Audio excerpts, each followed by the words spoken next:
ಜಪಾನ್ಗೆ ಹೋಗಿದ್ದೆ ನಾನು. ಜಪಾನಲ್ಲಿ ಏನಂದರೆ ಏನೂ ಇಲ್ಲ, ಅವರು ಸೈಲೆಂಟ್ ಆಗಿರ್ತಾರೆ, 2 ಸೆಕೆಂಡ್ ಹಿಂಗೆ ಚಪ್ಪಾಳೆ ಹೊಡೆದ್ಬಿಟ್ಟು ನೀವು ಸುಮ್ಮನಾಗ್ಬಿಡ್ತಾರೆ. ನೀವು ಅಲ್ಲಿ ಒಂದು ಉಸಿರು ತಗೊಂಡ್ರಲ್ಲ, ಈ ಥರ ತಗೊಂಡ್ರಲ್ಲ, ಅಷ್ಟು ಸೂಕ್ಷ್ಮವಾಗಿ ಇಡೀ ಕಾರ್ಯಕ್ರಮವನ್ನು ಗಮನಿಸಿದ್ರು. ಚಿತ್ರಗಳಲ್ಲೂ ಅಭಿನಯಿಸಿದ್ದೀನಿ, ಧಾರಾವಾಹಿಗಳಲ್ಲೂ ಅಭಿನಯಿಸಿದ್ದೀನಿ. ಬಟ್ ರಂಗಭೂಮಿ ನನಗೆ it's most close to my heart. ಜಗತ್ತಲ್ಲಿ ಬ್ರಾಡ್ವೇನಲ್ಲಿ ನೀವು ಪರ್ಫಾರ್ಮ್ ಮಾಡಿದ್ದೀರಾ ಅಂದರೆ ಥಿಯೇಟ್ರಲ್ಲಿ it's a very big thing ಅಂತ ಹೇಳ್ತಾರೆ. ಅದಕ್ಕೆ one of the music directors ನಾನು. It is the cause my ಸೋಲ್.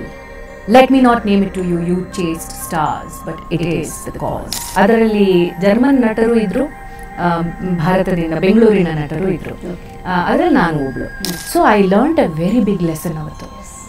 ಯಾರಾದರೂ ನಮ್ಮ ಮಾತನ್ನು ಕೇಳಬೇಕು ಅಂದರೆ ಕಿರ್ಚಿದ್ರೆ ಕೇಳಿಸಲ್ಲ, ಮೆತ್ತಗೆ ಮಾತಾಡಿದ್ರೆ ಕೇಳಿಸತ್ತೆ, ಇನ್ನೂ ಪವರ್ಫುಲ್ಲಾಗಿ ಕೇಳಿಸತ್ತೆ ಅಂತ ಅವತ್ತು ನನಗೆ ಅಲ್ಲಿ ತಿಳಿತು.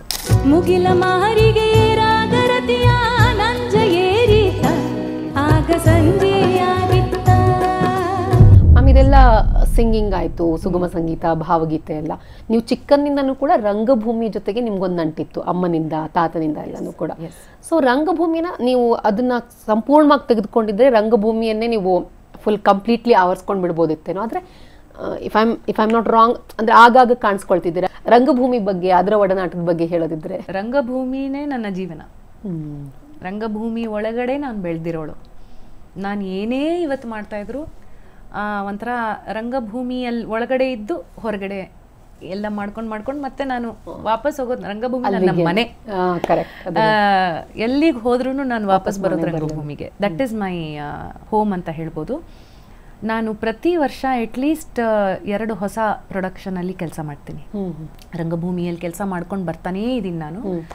ಆ್ಯಂಡ್ ಫಾರ್ ಎಕ್ಸಾಂಪಲ್ ಹೋದ ವರ್ಷ ಏನೇನು ರಂಗಭೂಮಿಯಲ್ಲಿ ಏನೇನು ಮಾಡಿದ್ದೀನಿ ಅಂತ ನಿಮ್ಗೆ ಹೇಳ್ತೀನಿ. ಡೆಸ್ಡೆಮೋನಾ ರೂಪಕಂ ಅನ್ನೋ ಒಂದು ನಾಟಕ, ಒಂದು ಒಪೆರಾ ಅಂತ ಹೇಳ್ಬೋದು.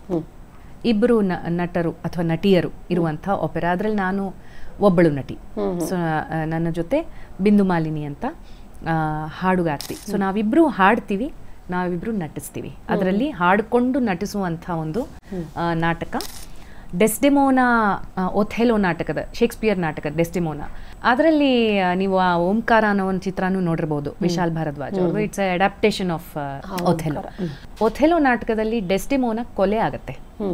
ಒಥೆಲೋ ಡೆಸ್ಡೆಮೋನಾ ಹೆಂಡತಿಯನ್ನು ಕೊಲ್ತಾನೆ. ಆ ಕೊಲ್ಲುವಂಥ ಒಂದು ಸೀನ್ ಇದೆ.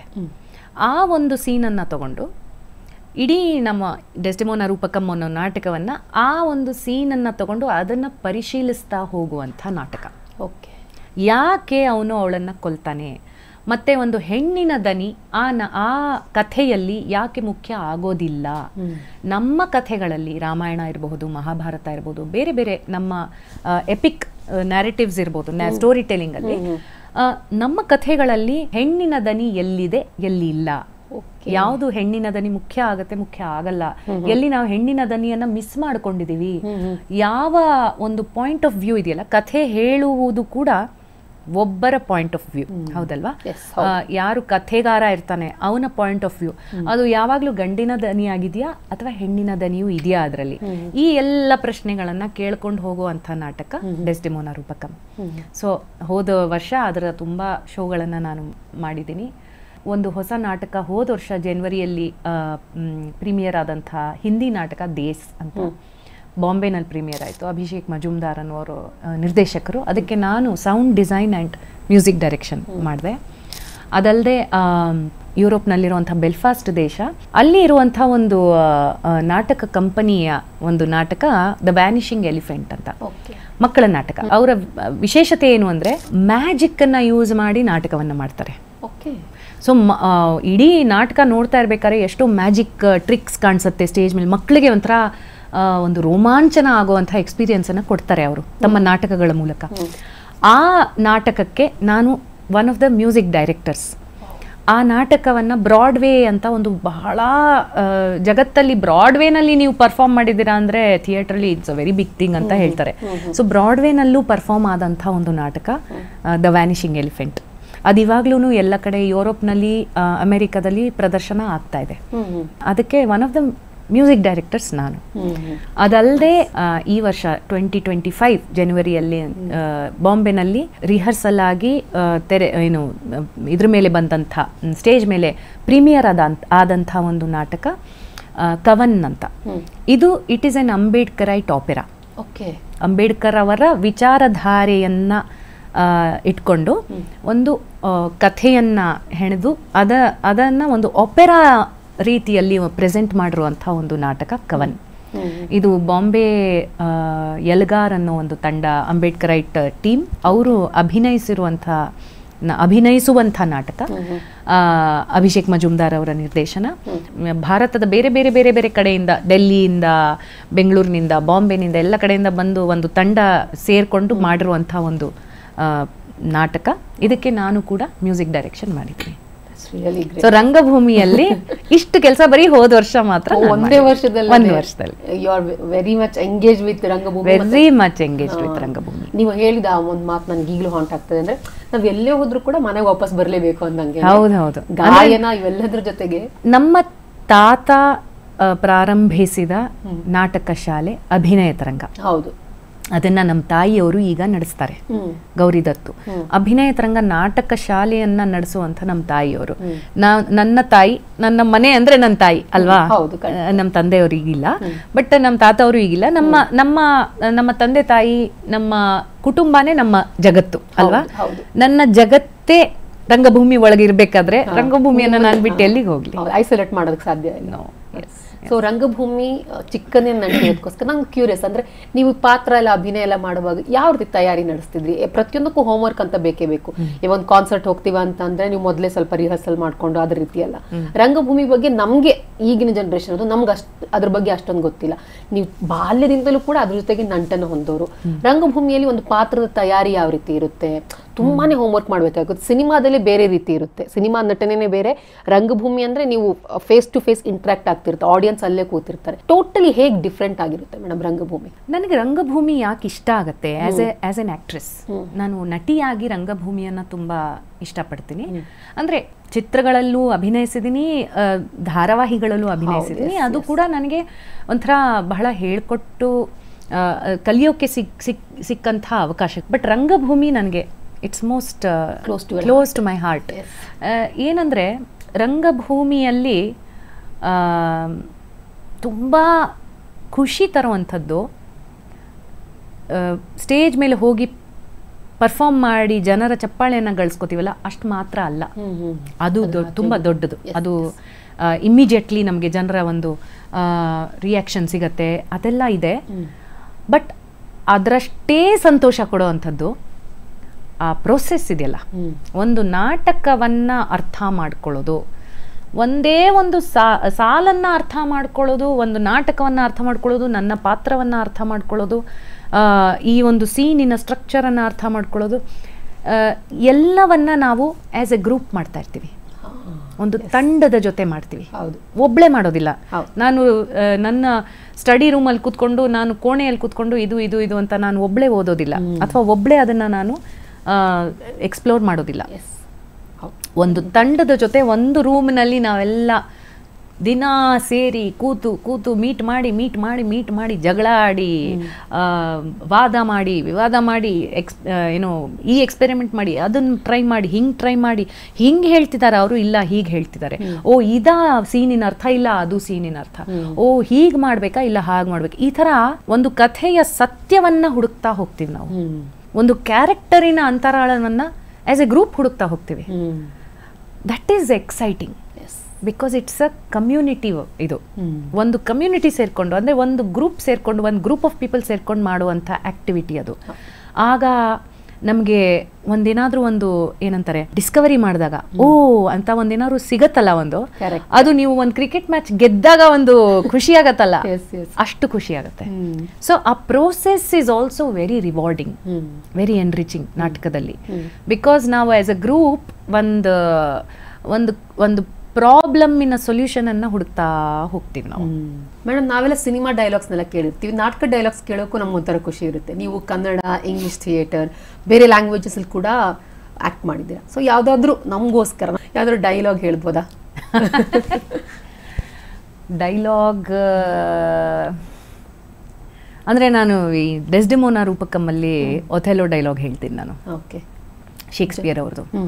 It is the cause my soul, let me not name it to you, you chaste stars but it is the cause ಅಂತ ಒಂದು ದೊಡ್ಡ ಮೋನೋಲಾಗ್ ಇದೆ ಒಥೆಲೋದು. ಯಾಕೆ ನಾನು ಇವಳನ್ನ ಕೊಲ್ತಾ ಇದ್ದೀನಿ ಅನ್ನೋ ಒಂದು ಸಮಜಾಯಿಷಿ ಅಂತ ನನಗೆ ತಾನು ಕನ್ವಿನ್ಸ್ ಮಾಡುವಂಥ ಒಂದು ಇದಿದೆ, ಮೋನೋಲಾಗ್ ಇದೆ, ಅದನ್ನು ಹೇಳ್ತೀನಿ. ಬಟ್ ಇನ್ನೂ ಇಂಟ್ರೆಸ್ಟಿಂಗ್ ಅಂದರೆ ನಾನು ಈ ಬಾಯ್ ವಿತ್ ದ ಸೂಟ್ ಕೇಸ್ ಅನ್ನೋ ಒಂದು ನಾಟಕದಲ್ಲಿ ನಾನು ಅಭಿನಯಿಸಿದೆ, ಹಾಡಿದೆ. ಬಾಯ್ ವಿತ್ ದ ಸೂಟ್ ಕೇಸ್ ಅನ್ನೋದು ರಂಗಶಂಕರ ಇದೆಯಲ್ಲ ಬೆಂಗಳೂರಲ್ಲಿ, ಅವರ ಜೊತೆ ಒಂದು ಜರ್ಮನ್ ಥಿಯೇಟರ್ ಮಾಡಿದಂಥ ಒಂದು ಕೊಲ್ಯಾಬೊರೇಷನ್. ಅದರಲ್ಲಿ ಜರ್ಮನ್ ನಟರು ಇದ್ದರು, ಭಾರತದಿಂದ ಬೆಂಗಳೂರಿನ ನಟರು ಇದ್ದರು. ಅದರಲ್ಲಿ ನಾನು ಒಬ್ಳು.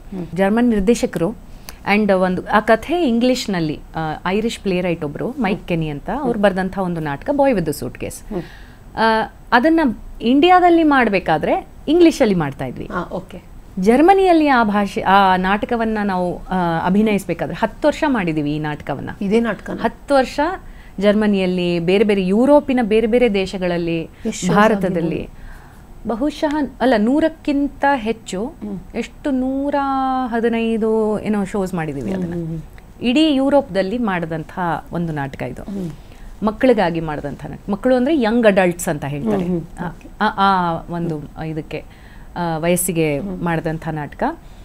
ಅದು ಏನಂದರೆ ಜರ್ಮನಿಯಲ್ಲಿ ಮಾಡಬೇಕಾದ್ರೆ, ಜರ್ಮನಿಯಲ್ಲೂ ಅಲ್ಲ, ಇಲ್ಲೂ ಮಾಡಬೇಕಾದ್ರೆ ಅದರಲ್ಲಿ ಒಂದು ಸೀನು ಜರ್ಮನ್ ಭಾಷೆಯಲ್ಲಿ ಇದೆ.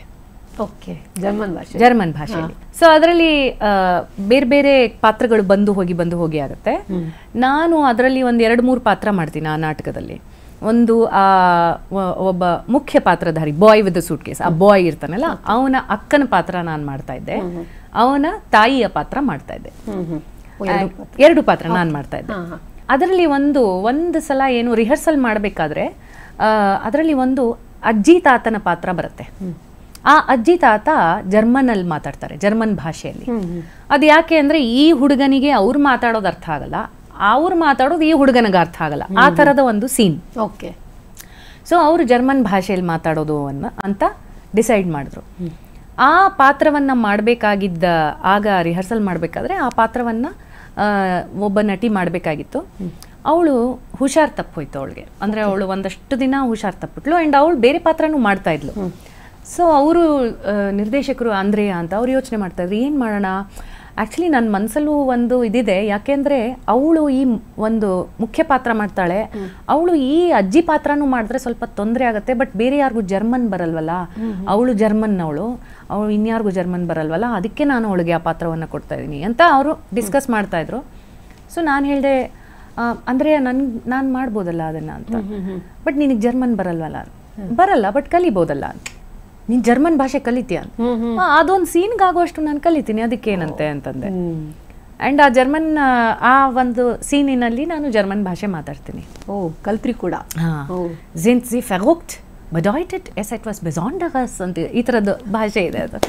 ಅದು ಅರ್ಥ ಆಗಲ್ಲ. ಬಟ್ ನಾನು ಆ ನಾಟಕ ಮಾಡಿದಾಗ, ಜರ್ಮನಿಯಲ್ಲಿ ಮಾಡಿದಾಗ ಎಷ್ಟೋ ಜನ ನಾಟಕ ಮುಗಿದ ಮೇಲೆ ಬಂದು ನನ್ನನ್ನು ಜರ್ಮನ್ ಭಾಷೆಯಲ್ಲಿ ಮಾತಾಡಿಸ್ತಾ ಇದ್ರು. ಏಕೆಂದರೆ ಅವ್ರ ವೇದಿಕೆ ಮೇಲೆ ನಾನು ಜರ್ಮನ್ ಭಾಷೆ ಮಾತಾಡಿರೋದನ್ನ ನೋಡ್ಬಿಟ್ಟು ನನಗೆ ಜರ್ಮನ್ ಭಾಷೆ ಬರುತ್ತೆ ಅಂತ ತಿಳ್ಕೊಂಡು ಮಾತಾಡಿಸ್ತಾ ಇದ್ರು. ನಾನು ಅವ್ರಿಗೆ ಹೇಳ್ತಾ ಇದ್ದೆ, ಇಲ್ಲ, ಆ ನಾಟಕದಲ್ಲಿ ಎಷ್ಟು ಸಾಲುಗಳು ಬರುತ್ತೋ ಅಷ್ಟು ಮಾತ್ರ ನನಗೆ ಬರುತ್ತೆ, ಜರ್ಮನ್ ಭಾಷೆ ನನಗೆ ಸ್ವಲ್ಪ ಬರುತ್ತೆ ಅಷ್ಟೇ, ಅಷ್ಟು ನೀವು ಅನ್ಕೊಂಡಷ್ಟು ಬರಲ್ಲ ಅಂತ. ಸೊ ನಟನೆ ಮಾಡ್ಬೇಕಾದ್ರೆ ರಂಗಭೂಮಿಯಲ್ಲಿ ಇದೊಂದು ಒಂಥರ ಖುಷಿ. ಏನಂದ್ರೆ ನಾವು ಬೇರೆ ಬೇರೆ ಪಾತ್ರಗಳಲ್ಲದೆ ಬೇರೆ ಬೇರೆ ಭಾಷೆಗಳು, ಬೇರೆ ಬೇರೆ ರೀತಿಯ, ಇವಾಗ ಫಾರ್ ಎಕ್ಸಾಂಪಲ್ ನಾನು 1920-21 ಅನ್ನೋ ಚಿತ್ರದಲ್ಲಿ ಮೊನ್ನೆ ಮನ್ಸೋರೆ ಅವ್ರ ಚಿತ್ರದಲ್ಲಿ ನಾನು ಅಭಿನಯಿಸಿದೆ. ತುಳು ಭಾಷೆ ಇತ್ತು ಅದರಲ್ಲಿ. ಹೌದಾ? ಹಾ, ಕನ್ನಡಕ್ಕೂ ತುಳುಗೂ ಒಂಥರ ಬಹಳ ವ್ಯತ್ಯಾಸ ಇದೆ. ನಾನು ತುಳು ಭಾಷೆ ಕೇಳಿದ್ದೆ ಹೊರತು ನನಗೆ ಅರ್ಥ ಆಗಲ್ಲ ತುಳು. ಸೊ ಆ ಪಾತ್ರಕ್ಕೋಸ್ಕರ ನಾನು ಕಲ್ತ್ಕೊಂಡೆ ಆ್ಯಂಡ್ ಮಾತಾಡಿದೆ. ಆ್ಯಂಡ್ ಗುಲಾಬಿ ಟಾಕೀಸ್ನಲ್ಲಿ ಬೈಂದೂರ್ ನಲ್ಲಿ ಇರುವಂಥ ಮಾತಾಡುವಂಥ ಬಳಸುವಂಥ ಕನ್ನಡ, ನಾವು ದಿನನಿತ್ಯ ಮಾತಾಡುವಂಥ ಕನ್ನಡಕ್ಕಿಂತ ಬೆಂಗಳೂರು ಕನ್ನಡ ಬಿಡಿ, ಬೇರೆ ಅದು ಮಂಗಳೂರು ಕನ್ನಡಕ್ಕೂ ಅದಕ್ಕೂ ತುಂಬ ವ್ಯತ್ಯಾಸ ಇದೆ.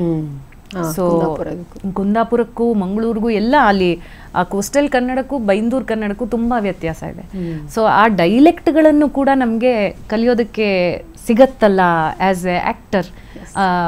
ಒಂದು ಅಭಿನಯ ಮಾಡಬೇಕಾದ್ರೆ ಅದೊಂದು ಚಾಲೆಂಜು ಕೂಡ ಹೌದು, ಮತ್ತೆ ಕಲಿಕೆನೂ ಆಗುತ್ತೆ.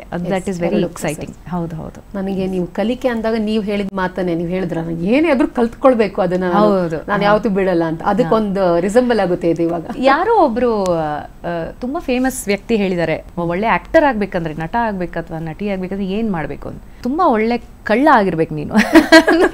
ಸೊಸೈಟಿಯನ್ನ ಅಬ್ಸರ್ವ್ ಮಾಡ್ತಾ ಇರಬೇಕು.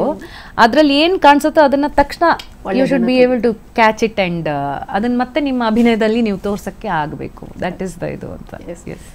ರಂಗಭೂಮಿ ನಿಮ್ಮ ಜೀವಾಳ, ಅದು ನಿಮ್ಮ ಜೀವನ ಜೊತೆಗೆ ಅದು ಬೆಸೆದುಕೊಂಡಿದೆ. ಇಂಥದ್ದು ಮರೆಯಲಾಗದ ಅನುಭವ. ತುಂಬಾ ಶೋಸ್ಗಳನ್ನ ಕೊಟ್ಟಿರ್ತೀರಾ, ನಿಮ್ಮ ಸಹ ಕಲಾವಿದರ ಜೊತೆಗೆ ತುಂಬಾ ದಿನಗಳನ್ನ ಸ್ಪೆಂಡ್ ಎಲ್ಲ ಮಾಡಿರ್ತೀರಾ. ರಂಗಭೂಮಿಯಲ್ಲಿ ನಿಮ್ಮ ಪರ್ಸನಲ್ ಫೇವ್ರೆಟ್ ನಾಟಕದ ಬಗ್ಗೆ ಆದ್ರೂ ಹೇಳ್ಬೋದು, ಅಥವಾ ಮರೆಯಲಾಗದ ಅನುಭವ ಪ್ರಿಪರೇಷನ್ ಟೈಮ್ ನಲ್ಲಿ ಆದಂತಹ ಫನ್ನಿಯಸ್ಟ್ ಮೂಮೆಂಟ್ ಯಾವ್ದಾದ್ರು ಇದ್ರೆ ನಮ್ಮ ಜೊತೆ ಶೇರ್ ಮಾಡ್ಕೊಳ್ಳಿ. ತುಂಬಾ ಇದೆ ಆ ಥರ. ನಾನು ತುಂಬಾ ಕಲ್ತಿದ್ದೀನಿ ಒಂದ್ ಕೆಲವು ಇದರಲ್ಲಿ. ಫಾರ್ ಎಕ್ಸಾಂಪಲ್, ಈ ಬಾಯ್ ವಿತ್ ದ ಸೂಟ್ ಕೇಸ್ ನಾಟಕ ಜರ್ಮನಿಯಲ್ಲಿ, ಜರ್ಮನ್ ಕಲಾವಿದರು ನಾವು 7 ನಟರು ಸ್ಟೇಜ್ ಮೇಲೆ. ಅದರಲ್ಲಿ 3 ಜನ ಇಂಡಿಯನ್ಸು, 4 ಜನ ಜರ್ಮನಿಯವರು. ಸೊ ನಾವೆಲ್ಲ ಒಟ್ಟಿಗೆ ಇದು ಮಾಡ್ತಾ ಇದ್ವಿ. ಎಷ್ಟೋ ಕಡೆ ನಾವು ಆ ನಾಟಕವನ್ನು ಜರ್ಮನಿಯಲ್ಲಿ ಬಹಳಷ್ಟು ಶೋಗಳನ್ನು ಮಾಡಿದ್ವಿ.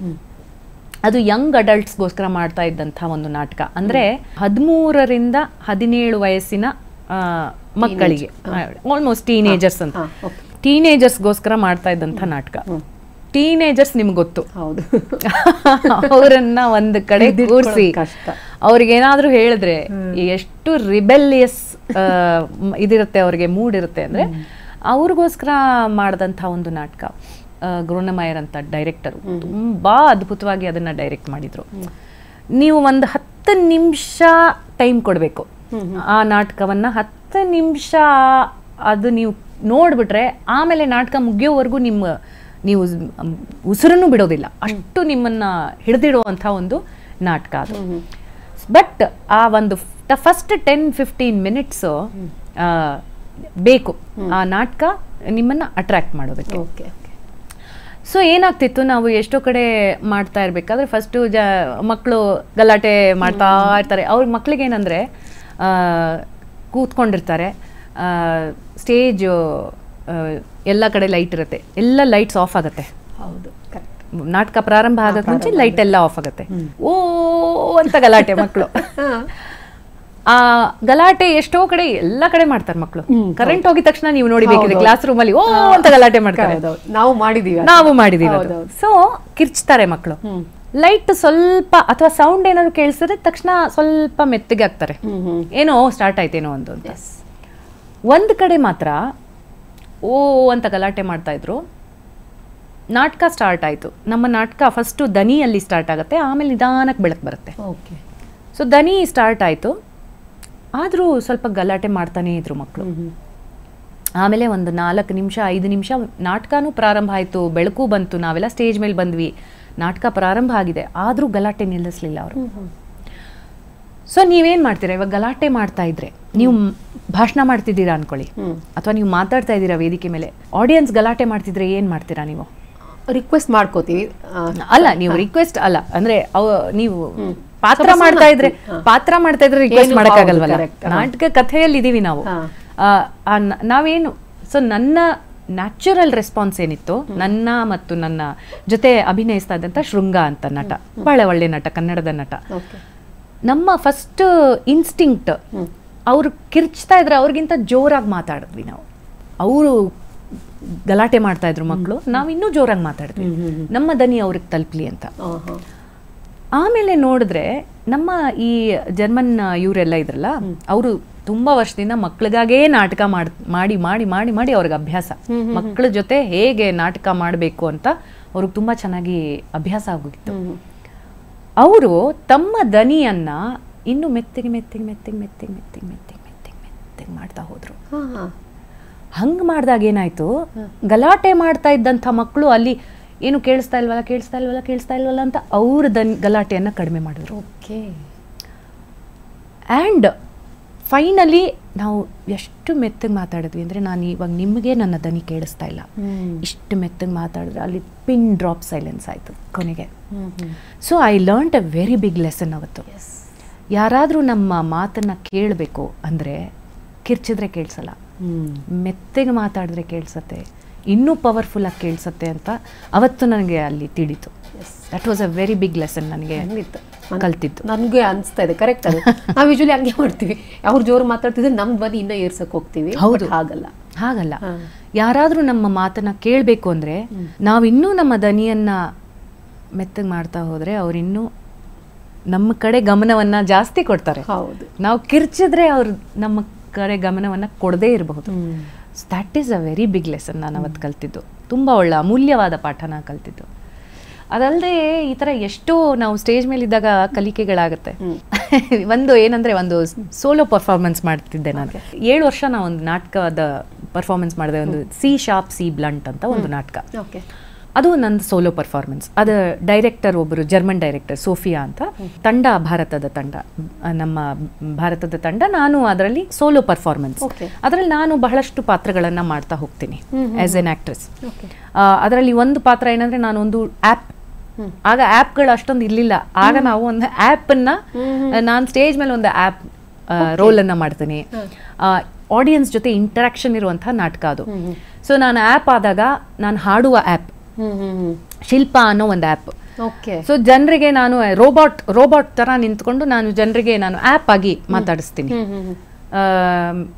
ನಿಮಗೆ ಯಾವ ಹಾಡು ಹಾಡ್ಬೇಕು ನಾನು ಹೇಳಿ, ಯಾವ ರೀತಿ ಅಂದರೆ ಆ ನಾಟಕದ ಮೂಲಕ ನಾವು ಏನನ್ನ ಹೇಳಕ್ ಹೊರಟಿದ್ವಿ ಅಂದರೆ, ನಾವು ಆಸ್ ಅ ಸೊಸೈಟಿ ಒಂದು ಹೆಣ್ಣನ್ನ ಯಾವ ರೀತಿ ಶೇಪ್ ಮಾಡ್ತಾ ಹೋಗ್ತಾ ಇದ್ದೀವಿ. ನಮ್ಮ ಎಕ್ಸ್ಪೆಕ್ಟೇಷನ್ ಏನಿದೆ, ಒಂದು ಹೆಣ್ಣಿನ expectation, oh this is the desirable woman ಹೀಗಿರಬೇಕು, ತಾಯಿ ಹೀಗಿರಬೇಕು, ಹೆಂಡತಿ ಹೀಗಿರಬೇಕು. ಡಿಸೈರಬಲ್ ವುಮನ್ ಹೆಂಡತಿ ಆಗಕ್ಕಾಗಲ್ಲ, ಡಿಸೈರಬಲ್ ವುಮನ್ ತಾಯಿ ಆಗಕ್ಕಾಗಲ್ಲ, ಮಗಳು ತಂಗಿ ಹೀಗಿರ್ಬೇಕು. ಈ ಥರ ಒಂದಷ್ಟು ಏನಂತಾರೆ ಫ್ರೇಮ್ಗಳನ್ನು ಹಾಕಿದ್ದೀವಿ ಹೆಣ್ಣಿಗೆ. ಸೊ ಅದನ್ನ ನಾವು ಜನರಿಗೆ ಅದನ್ನ ತೆರೆದಿಡ್ತಾ ಹೋಗ್ತೀವಿ. ನೋಡಿ ಇದು ಸರಿನಾ ತಪ್ಪ ನೀವೇ ಯೋಚನೆ ಮಾಡಿ. ನಾವು ಅದು ತಪ್ಪು ಸರಿ ಅಂತ ಹೇಳಲ್ಲ, ನೀವು ಯೋಚನೆ ಮಾಡಿ ಅಂತ ಹೇಳಿ. ಸೊ ಅದನ್ನ ನಾವು ಈ ನಾಟಕದ ಈ ರೀತಿ ನಾವು ಮಾಡ್ತಾ ಹೋಗ್ತೀವಿ. ಆಗ ಜನರಿಗೆ ನಾವು ಕೇಳ್ತೀವಿ, give me a line of text, ಅಂದರೆ ಒಂದು ಸಾಲನ್ನು ನೀವು ಕೊಡಿ, ನಾನು ರೋಬೋಟ್ ಮಾದರಿ ಮಾತಾಡ್ತೀನಿ. ಅದರಲ್ಲಿ ಒಂದು ಸಾಲನ್ನು ಕೊಡಿ ಅಂತೀನಿ. ಆ ಜನರಲ್ಲಿ ಯಾರೋ ಒಬ್ರು ಒಂದು ಸಾಲನ್ನು ಕೊಡ್ತಾರೆ. ಆಮೇಲೆ ಒಂದು ಮೆಲೋಡಿಯನ್ನು ಕೊಡಿ ಅಂತೀನಿ, ಯಾರೋ ಒಬ್ಬರು ಒಂದು ಮೆಲೋಡಿ ಹಾಡ್ತಾರೆ. ಮತ್ತೆ ಇದು ನಿಮಗೆ ಈ ಮೆಲೋಡಿ ಈ ಸಾಲನ್ನ ಹೀಗೆ ಹೇಳ್ಬೇಕಾ ಹಾಗೆ ಹೇಳ್ಬೇಕಾ ಅಂತ ಒಂಥರ ಅದೊಂದು ಇಂಟರಾಕ್ಟಿವ್ ಸೆಷನ್. ತುಂಬಾ ನನಗೆ ಬೇರೆ ಬೇರೆ ಬೇರೆ ಬೇರೆ ಊರುಗಳಲ್ಲಿ ಮಾಡಿದಾಗ ಈ ನಾಟಕವನ್ನ ಯಾವ್ಯಾವ ಊರಲ್ಲಿ ಆ ಊರಿನ ಜನರ ಒಂದು ಗುಂಪು ಇದ್ದಾಗ ಒಂದು ಸೊಸೈಟಿ ಯಾವ ರೀತಿ the character of a society ಕಾಣಿಸುತ್ತೆ, ಕ್ಯಾರೆಕ್ಟರ್ ಆಫ್ ಅ ಕಮ್ಯುನಿಟಿ ಕಾಣಿಸುತ್ತೆ ಅವರು ಇಂಟರಾಕ್ಟ್ ಮಾಡೋ ರೀತಿಯಲ್ಲಿ. ಸೊ ನಮ್ಮದು ವೆರಿ ಇಂಟರಾಕ್ಟಿವ್ ಕಮ್ಯುನಿಟಿ ನಮ್ದು. ಭಾರತದಲ್ಲಿ ಯಾವುದೇ ಊರಿಗೆ ಹೋಗಿ ನೀವು ಒಂದು ಸಾಲ್ ಹೇಳಿ ಅಂದ್ರೆ 10 ಜನ ಹೇಳ್ತಾರೆ, ನಮ್ಮಲ್ಲಿ ತಕ್ಷಣ ಹೇಳ್ಬಿಡ್ತಾರೆ. ಏಕೆಂದ್ರೆ ನಮ್ದು ಹರಿಕತೆ ಇರ್ಬೋದು, ನಮ್ಮ ಬೇರೆ ಬೇರೆ ರೀತಿಯ ಟ್ರೆಡಿಷನಲ್ ಆರ್ಟ್ಸ್ ಇರ್ಬೋದು, ಅದರಲ್ಲಿ ಇವನ್ ಗಜಲ್ಲು ಅಥವಾ ನಮ್ದು ಕವ್ವಾಲಿ, ಇದರಲ್ಲೆಲ್ಲ ಜನರು ಹಿಂದೂಸ್ತಾನಿ ಸಂಗೀತದಲ್ಲೂ ಅಷ್ಟೇ ಕರ್ನಾಟಕಲ್ಲೂ ಅಷ್ಟೇ ಜನ ಇಂಟರಾಕ್ಟ್ ಮಾಡ್ತಾರೆ ಕಲಾವಿದ್ರ ಜೊತೆ. ಒಂದು ಏನಂತಾರೆ ಫೋರ್ತ್ ವಾಲ್ ಅಂತಾರಲ್ಲ ನಮ್ಮ ಥಿಯೇಟ್ರಲ್ಲಿ, ಫೋರ್ತ್ ವಾಲ್ ಅಂತೀವಿ. ಅಂದ್ರೆ ನಾನು ಅಭಿನಯಿಸ್ಬೇಕಾದ್ರೆ ನೀವು ಇಲ್ಲಿದ್ದೀರಿ ಅಂತ ನನಗೆ ಗೊತ್ತಿಲ್ಲ ಅನ್ನೋ ರೀತಿ ಒಂದು ಪಾತ್ರ ಅಭಿನಯಿಸುತ್ತೆ. ನನಗೆ ನಿಮಗೆ ಒಂದು ಪರದೆ ಇದೆ, ಆಡಿಯನ್ಸ್ಗೆ ಆಕ್ಟರ್ಗೆ. ಯಾಕೆಂದ್ರೆ ನಾನು ನೀವಿದ್ದೀರಾ ಅಂತ ನಾನು ನೋಡ್ಕೊಂಡು ಮಾತಾಡಲ್ಲ, ನಾನು ಇಲ್ಲಿ ನಿಮ್ಮನ್ನು ನೋಡ್ತಾ ಇರ್ಬೇಕಾದ್ರೆ ನಾನು ಪಾತ್ರವಾಗಿ ನಾನು ಮಾತಾಡ್ತಾ ಇರ್ತೀನಿ. ಬಟ್ ನಮ್ಮ ಫೋಕ್ ಥಿಯೇಟರ್ ಇರ್ಬೋದು, ನಮ್ಮ ಈವನ್ ಟ್ರೆಡಿಷನಲ್ ಥಿಯೇಟರಲ್ಲಿ ಆ ಪರದೆ ಇಲ್ಲ, ಆ ಫೋರ್ತ್ ವಾಲ್ ಎಷ್ಟೋ ಕಡೆ ಇರೋದಿಲ್ಲ. ಸೊ ನಾನು ಈ ನಾಟಕವನ್ನ ನಾನು ಜನರ ಮುಂದೆ ಅಭಿನಯಿಸ್ಬೇಕಾದ್ರೆ ನಮ್ಮ ಭಾರತದಲ್ಲಿ ಎಲ್ಲೇ ಮಾಡಿದ್ರು ಒಂದ್ ಲೈನ್ ಹೇಳಿ ಅಂದ್ರೆ 10 ಜನ ತಕ್ಷಣ ಹೇಳ್ಬಿಡ್ತಾರೆ, ಒಂದ್ ಸಾಲ್ ಹಾಡಿ ಅಂದ್ರೆ ಹಾಡ್ಬಿಡ್ತಾರೆ. ಇದು ಮಾಡ್ಬೇಕಂದ್ರೆ ತಕ್ಷಣ 10 ಜನ ರಿಯಾಕ್ಟ್ ಮಾಡ್ತಾರೆ. ಇದೇ ನಾನು ನಾಟಕವನ್ನ ಜರ್ಮನಿಯಲ್ಲಿ ಮಾಡಿದಾಗ ಒಂದು ಲೈನ್ ಹೇಳಿ ಅಂದರೆ ನಿಶ್ಶಬ್ದ. ಹ್ಮ್ ಅವ್ರಿಗೆ ನಾಚಿಕೆ, ದೇ ಡೋಂಟ್ ವಾಂಟ್ ಟು, ಹೌದೌದು, ದೇ ಡೋಂಟ್ ವಾಂಟ್ ಟು ಕಾಣಿಸ್ಕೊಳ್ಳೋಕ್ಕೆ ಇಷ್ಟ ಇಲ್ಲ, ಅಂದರೆ ಅವ್ರಿಗೆ they don't want to be seen in the ಇದು. ಓಕೆ. ಸೊ ತುಂಬ ಸೈಲೆಂಟ್ ಆಗಿರ್ತಾರೆ. ಅವರಿಗೆ ಕೋಕ್ಸ್ ಮಾಡಿ ಮಾಡಿ ಮಾಡಿ ಮಾಡಿ ಮಾಡಿ 1.5-2 ನಿಮಿಷ ಆದಮೇಲೆ ಮೆತ್ತಗೆ ಯಾರೋ ಒಬ್ರು ಏನೋ ಹೇಳ್ತಾರೆ, ಆ ಥರ ಅವರು ಅಲ್ಲಿ. ನಾನು ಬೇರೆ ಒಂದು ಸಂಗೀತದ ಟೂರ್ಗೆ ಅಂತ ಜಪಾನ್ಗೆ ಹೋಗಿದ್ದೆ. ನೋಡಿ, ಒಂದು ಲೈವ್ ಪರ್ಫಾರ್ಮೆನ್ಸ್ ಮಾಡಿದಾಗ ಚಪ್ಪಾಳೆ ಹೊಡೆಯೋ ರೀತಿನಲ್ಲೇ ನಮಗೆ ಆ ಒಂದು ಕಲ್ಚರಿನ ಇಂಟ್ರೊಡಕ್ಷನ್ ಆಗುತ್ತೆ. ನಮ್ಮಲ್ಲಿ ಹೇಗೆ ಅಂದರೆ, ಭಾರತದಲ್ಲಿ ಎಲ್ಲೇ ಹೋಗಿ ನೀವು, ನಾಟಕ ತುಂಬ ಇಷ್ಟ ಆಯ್ತಾ, ಏನೇ ಅಥವಾ ಸಂಗೀತ ತುಂಬ ಇಷ್ಟ ಆಯ್ತಾ, ಸ್ಟ್ಯಾಂಡಿಂಗ್ ಓವೇಷನ್ ಕೊಡ್ತಾರೆ. ಹೌದಾ? ಎದ್ದು ನಿಂತ್ಕೊಂಡು ಒಂದು 30 ಸೆಕೆಂಡ್ ಚಪ್ಪಾಳೆ ಕೊಟ್ಬಿಡ್ತಾರೆ.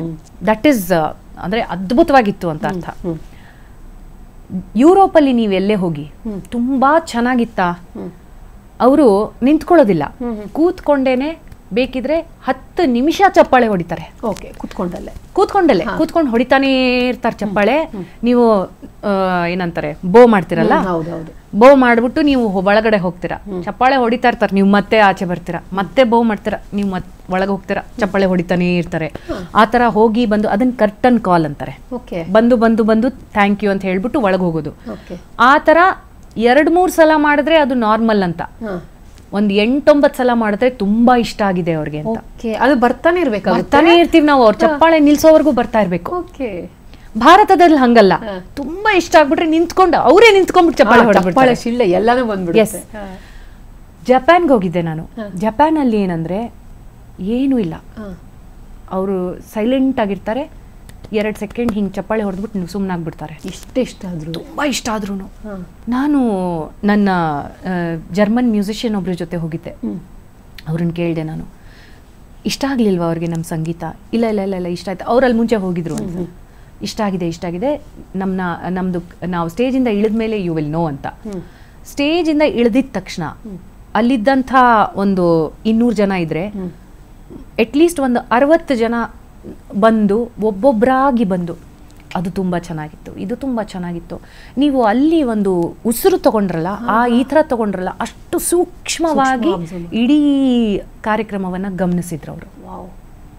ಸೊ ಅಲ್ಲಿ ಕಲ್ಚರ್ ಹಾಗೆ ವೆರಿ ಡಿಸಿಪ್ಲಿನ್ಡ್ ಅನ್ನೋಕ್ಕಿಂತ ವೆರಿ ರೆಸ್ಪೆಕ್ಟಿಂಗ್. ಒಂಥರ ಆಡಿಯನ್ಸ್ ಅವ್ರ ಕಲ್ಚರಲ್ಲಿ ರೆಸ್ಪೆಕ್ಟ್ ತುಂಬ ದೊಡ್ಡದು. ಎಷ್ಟು ದೊಡ್ಡದು ಅಂದರೆ, ಅಲ್ಲಿ ನೀವು ಇದಕ್ಕೆ ಹೋದರೆ, ಟ್ರೈನಲ್ಲಿ ಹೋದರೆ, ನೀವು ಎಲ್ಲಿ ಯಾವ್ದಾದ್ರು ಒಂದು ಟ್ರೈನಲ್ಲಿ ಹೋಗ್ತೀರಾ ಅನ್ಕೊಳ್ಳಿ, ಟಿ ಬರ್ತಾರಲ್ಲ ಟಿಕೆಟ್ ಚೆಕ್ ಮಾಡೋಕ್ಕೆ, ಫಸ್ಟ್ ಅವರು ಎಂಟರ್ ಆಗ್ತಾರೆ ಕಂಪಾರ್ಟ್ಮೆಂಟ್. ಎಂಟರ್ ಆಗ್ಬಿಟ್ಟು ಕಂಪಾರ್ಟ್ಮೆಂಟ್ಗೆ ನಮಸ್ಕಾರ ಮಾಡ್ತಾರೆ ಫಸ್ಟ್. ಹೌದಾ? ಹೌದು. ಆಮೇಲೆ ನಮ್ಮ ಹತ್ರ ಬರ್ತಾರೆ, ನಮಗೆ ನಮಸ್ಕಾರ ಮಾಡ್ತಾರೆ, ಟಿಕೆಟ್ ತೋರಿಸಿ ಅಂತಾರೆ, ಟಿಕೆಟ್ ನೋಡ್ಬಿಟ್ಟು ಮತ್ತೆ ನಮಸ್ಕಾರ ಮಾಡಿಬಿಟ್ಟು ಹೋಗ್ಬೇಕಾದ್ರೆ ಕಂಪಾರ್ಟ್ಮೆಂಟಿಗೆ ನಮಸ್ಕಾರ ಮಾಡ್ಬಿಟ್ಟು ಹೋಗ್ತಾರೆ.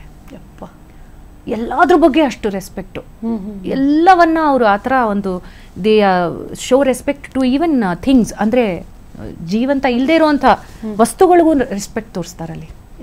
ಆ ಥರದ್ದು ಕಲ್ಚರ್ ಅದು.